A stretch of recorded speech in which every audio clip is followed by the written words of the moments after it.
Hi అండి, అందరికీ నమస్తే. మనం ఇప్పుడు సిర్నపల్లిలో ఉన్న అర్ధనారీశ్వర టెంపుల్ని అయితే చూద్దామండి. ఇదేంటి ఆలయం అని చెప్పి పెంకుటింటిని చూపిస్తున్నారు అనుకుంటున్నారా? ఇదేనండి అర్ధనారీశ్వర దేవాలయం. ఈ ఆలయానికి ఎలాంటి గోపురం ఉండదు.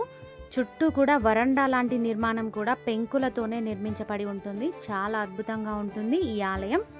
ఈ ఆలయం ఎక్కడో లేదండి, నిజామాబాద్ జిల్లా ఇందల్వాయి మండలంలో ఉన్న సిర్నపల్లి సంస్థానంలోనే ఉంది. ఈ సిర్నపల్లి సంస్థానంలో చూడదగ్గ ప్రదేశాలలో ఈ అర్ధనారీశ్వర టెంపుల్ ఒకటండి. ఈ ఆలయం యొక్క ఫుల్ వీడియో మా ఛానల్లో ఉంది, తప్పకుండా చూడండి. చూసి లైక్ చేయండి, షేర్ చేయండి, సబ్స్క్రైబ్ చేసుకోండి.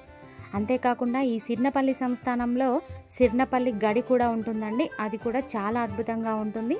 శీలం జానకీబాయి గారు నిర్మించిన సిర్నపల్లి గడి యొక్క ఫుల్ వీడియో కూడా మా ఛానల్లో ఉందండి, తప్పకుండా చూడండి. చూసి లైక్ చేయండి, షేర్ చేయండి, సబ్స్క్రైబ్ చేసుకోండి.